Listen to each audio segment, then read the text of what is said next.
idea for this back when we first met in the late 1970s. She talked about what she wanted to do, and at the time they were just starting to do the foil weaving in the late 70s. We came up with this product after a few years of experimenting, and I was even able to do, I grew up just a guy who didn't know anything about hair, and I was able to do a nice weave, which at that time only the most experienced hair colorists like Sandy were able to do a nice weave. So what helped us when we first developed this product, going to beauty schools, because we couldn't afford to pay a sales staff, so having students like yourselves be successful weaving hair with our dream weavers was great, because then you guys go to get a job after you leave beauty school, and it's like, okay, not only can I do a nice hairstyle, blow dry, shampoo, oh, by the way, that experienced hair colorist that's been doing weaves for 10 years, I can do the job at least as good as that using these dream weavers. So that's how we've been able to go and grow after all these years. These, the longer size, the 4x9s, are great for ombres, great for long hair, any kind of like special effects. And then we also have for the short hair, so you don't have to waste plastic. They can be reusable for all you guys that are trying to save some money. You just wash them, rinse them out in the shampoo bowl, and then lay them between towels and blot them and dry them. You see how much regrowth she's got? I'm going to use the 4x6s. The thing about dream weavers is that you can use your product on the really thick side, because when the hair and the product is between the two sheets that I'm going to show you, they stick together, and so your hair doesn't dry out inside. When you're using foil, sometimes you'll have to use like a wetter product just so it doesn't dry out inside. And then another nice thing is if you end up with like a dry spot where you miss something, you can see right through. You don't have to go through opening up all your foils to see if you missed something. So it just takes all the guesswork out of your color. And it does, when you first start applying your bleach or tint, whatever you're using, you can put some on just to stick the hair down to the base sheet, and then once you get some of the majority of that color, tint or bleach, whatever, off of that brush when you first stick the hair to it, then you can actually go right up to the scalp.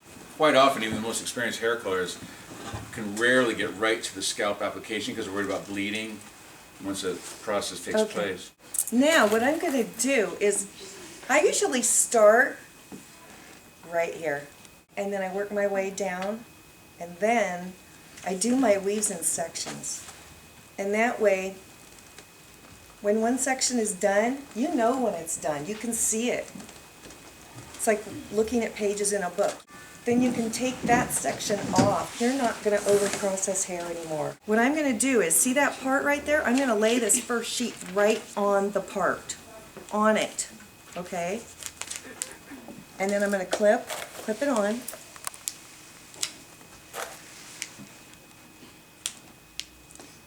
Okay, so this is another thing I do, and this is a time saver. I don't know how many of you guys will go through like this, part out that section, and then weave through there. What I'm going to do is I'm going to take my comb, because I'm just giving her a subtle weaving today. I go right along the edge of that plastic sheet, okay? Then what I'm going to do is I'm going to take my tail on my comb, and I'm going to lock it in. And the nice thing about the dream weavers is that you've got a rigid edge there, okay? I know some people work with saran wrap. I've met them over the years, but they don't have that edge. And what this does is it gets your weave right to the scalp. I'm going to start about a ½ inch away from the root just to lock it on, okay? Then I'm going to work my way back right to the edge, okay? And so I'm not going to have a lot of extra product right at the edge because you don't want, bleeding. So what I'm going to do now, I'm just going to kind of feather it in to where her other weaving was, okay? All right, and then I'm going to take the top sheet, and I'm going to lay it right on that edge. And just slightly press down, okay? Because her hair isn't heavily weaved, except for underneath, here it is. I bleached the bottom. Okay. So what I'm going to do, because this is not a heavy weave on top, I'm going to leave about a ½ an inch between each section. She's leaving a ½ an inch between each section. So now I'm doing the second section. See how I'm taking my tail comb right next to the weaver, locking it on. Okay?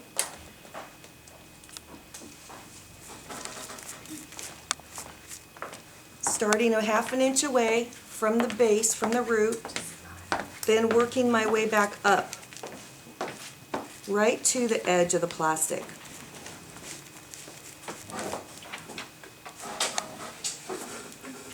Then feathering it in. You might need a little bit more color. Kasey, are you okay?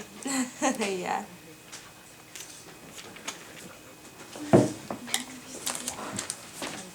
Okay, and I'm going to lay this sheet right on top and just kind of press it down and move my clip as I go. I just want to tell you, she's using a 4x6 sheet right here. We have longer ones, but if she didn't have longer ones, the beauty of the Dreamweavers is once she puts that first 6 inches of hair down on the base sheet, then you can just accordion the hair, you know, put another 6 inches, just tap that, paste that down, you know, as long as the hair is, and then at the very end, if you want, then you put your top sheet on, and all that hair is layered in there, and then you can just leave the ends out if you want so they don't get dry. Okay, so if you do want a heavier weave, you can strip weave it. Okay, I do that a lot. You can just take that comb and run it right along the edge, okay, and weave out that whole section. Okay, if you want a heavier weave. You can put them closer together. You can, if you want a chunky weave, you can do 2 sections in a row without leaving hair in between to get a thicker weaving. Okay, something that's more obvious.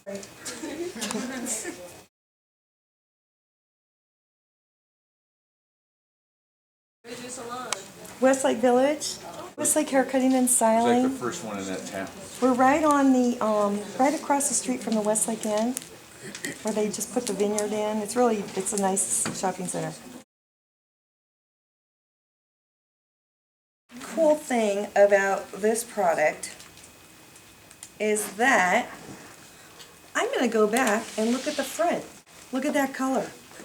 That's ready to come off. I've got this sheet right there. I'm going to go right along the edge. You just started doing it. Oh no, I've always done this.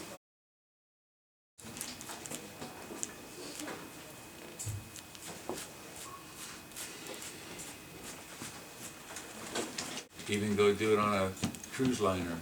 You could do hair anywhere.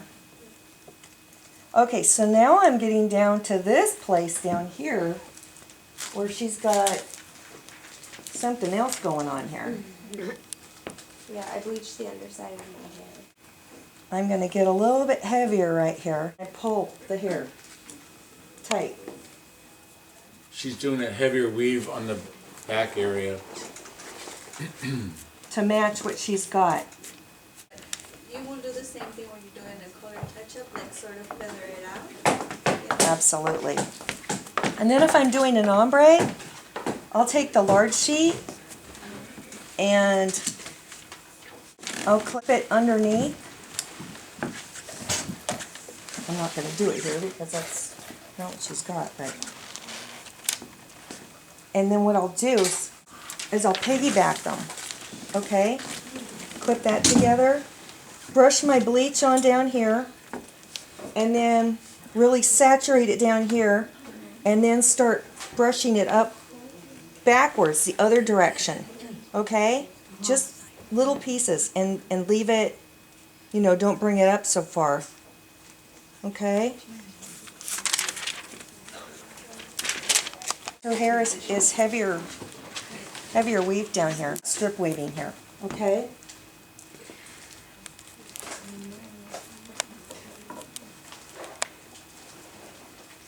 And I'm really not overlapping. Do you see that? Because what I'm going to do is I'm going to see this color through the plastic, and I'm going to take it off when it gets to that color. No toners. You guys, toners, you really don't need toners. If you use these the correct way and your eye gets used to matching and doing, you can take it off when it's the perfect auburn and never have to tone it. Is that when they would use that technique? I'll just, yeah, blow dryers. Fun? Yeah. You know, through the years, you know, all the trade shows, whatever, if you come out of a trade show, you learn one thing that you're going to use, let me tell you, it makes it worthwhile. Because then you build on that. You just learn one more thing. And honestly, if I taught you one thing today, then it was worth my time. You did. Okay, and it was worth your time.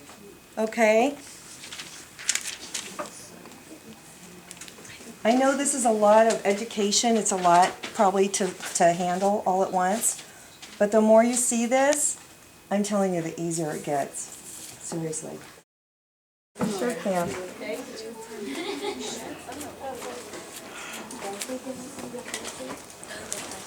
Okay, so now the next thing we're going to do is I'm going to lay that on there because that's my last section, and I'm going to clip it. Okay? I'm going to start peeling these back a few at a time. Okay, I'm looking at the color as I go. All right. What I like to do is I like to just put my finger under it just to make sure it, you know, it stays in place since it's not clipped. And that one's okay. This is a really, really good point here. See this area right here? It's a little bit of a dry spot. If you had foil there, you wouldn't be going through and opening up foils to look for dry spots. You'd have a dark place when you took it all out, and then you'd have to go back and fix it. Okay? So that is like one of the amazing advantages to using a clear product like ours. So what I'm going to do is I'm going to go through and I'm just going to hit it again.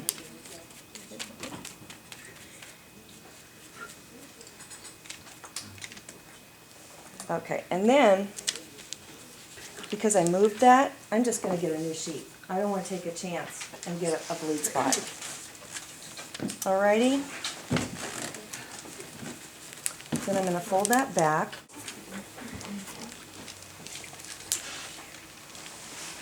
Now, we're coming up to where we started. Look at that color. Is that beautiful? Yeah. Okay, done. So what you're going to do now is you're not going to continue working on the whole head and still leave that on. It's done. Don't let it over process. Keep your client's hair healthy. Okay, I'm all about healthy hair. There's so little product used necessary to do the job that when she goes back and it's done, she takes it off to make sure that hair doesn't get dry. But there's so little product on there, you don't have to worry about it bleeding on to the other hair. Okay, so what I'm going to do now, If you were concerned about that, you could just hit it with the dryer for 10 seconds. when you dry bleach, it stops the action. Okay, you could hit it with a blow dryer and dry it, or, because this is still activating, is I'm going to stop the action here with heat and continue the action here. Okay, so I'm going to do two processes at one time. Alrighty? It's like Cousin It right here. Alright. Magazine? Sample packets I gave you is the simple instruction sheet to the dream weaving. I don't know if you noticed the front sheet says waxing sheets. We also, we ran out of those. We're having them remade. But those are also used for waxing coarse hair with our wax. We have our own wax, which is Cherry Dream. And we have these kits with us in case anyone wants to try them out. They're really cool. One of the trade shows a couple years ago, we did an Elvis impersonator. And he never yelled. We did his chest, we did his back. And he was singing Elvis songs and making up lyrics to waxing. It was the funniest thing. You could start with 10 back here if you wanted, and then increase it to 20 if you wanted to do that. This is just my way. I just like to do it this way. Just right like that.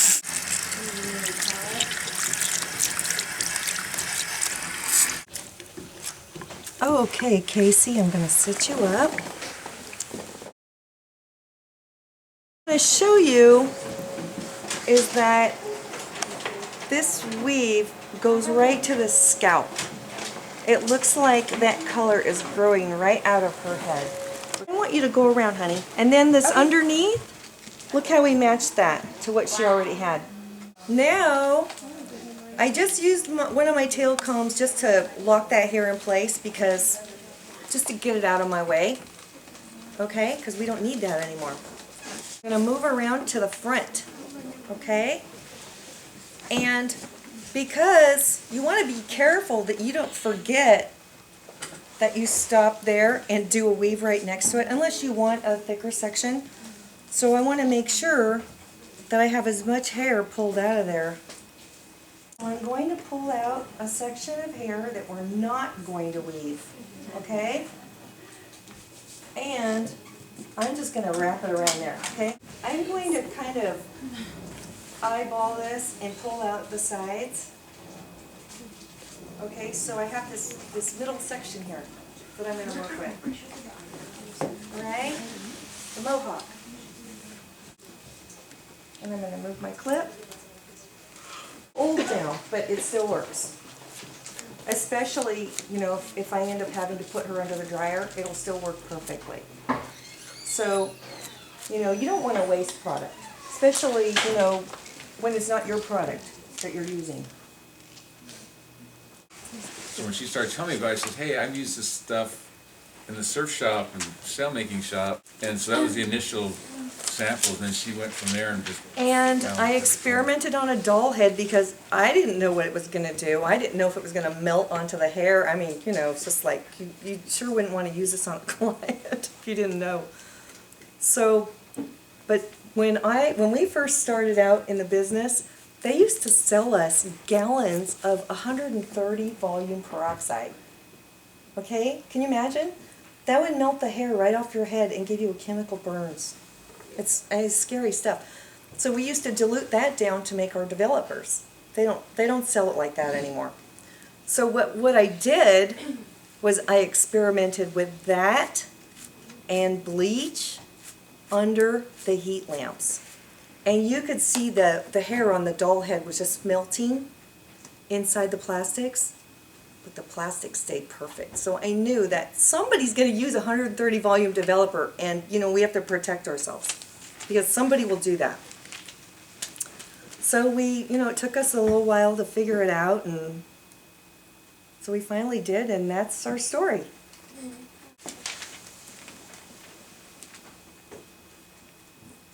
And now I'm going to go through and just pick up that hairline.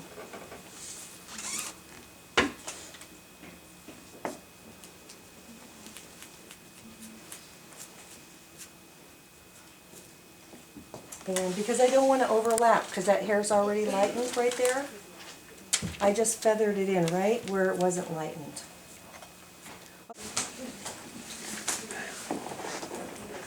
I want it to be heavier around the face. Okay? What I'm going to do here is I'm going to take little sections here, and then I'm going to go wider here. Okay? Does that make sense? Yeah. So not as much here, and then make the spacings bigger up right along the front.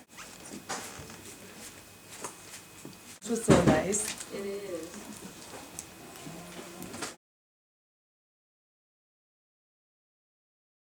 Section the front to be blonder than back here, okay?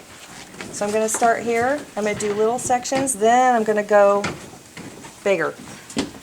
Okay? So we call that a slice when you're taking all the hair. So you're really going from a conventional weave into a slice. Exactly. You're just taking Very good. everything. Exactly. That's exactly right. That's a great idea. And you get multiple You got your hair waxes. done I know. Like the weavers, for using less product.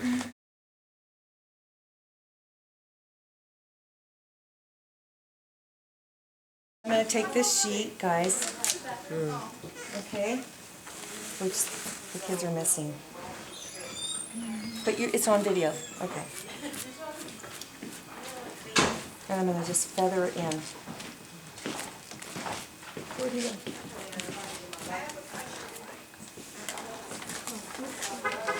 Ready?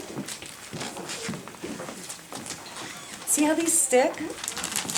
It's so nice. People say, well, aren't they gonna fall off? No. The longest part of your weaving is this back section.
I used up everything I mixed. Okay, I didn't waste anything. So now I mixed up a little bit more. Okay, now I'm getting back to this section where she was colored and it's pretty solid. So I'm just following what she's got here. Pink in there too. Yeah, that's why I bleached it. I had dyed my hair pink in the back, but then most of it faded out. It was supposed to be semi-permanent, Oh. but then it stained my hair, so then I bleached it out. Oh, okay. And there's still some in there. Who's doing the Kool-Aid thing? Kool-Aid? I didn't God. try it though. For the hair?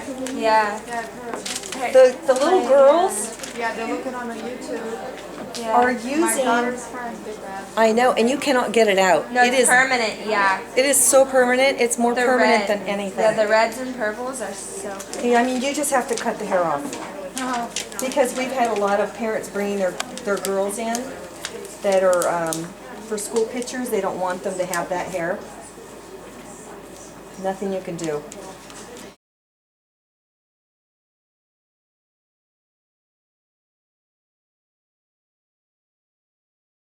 And I'm going to take this top section off and we're going to put her under the dryer and we're going to process everything all at once now.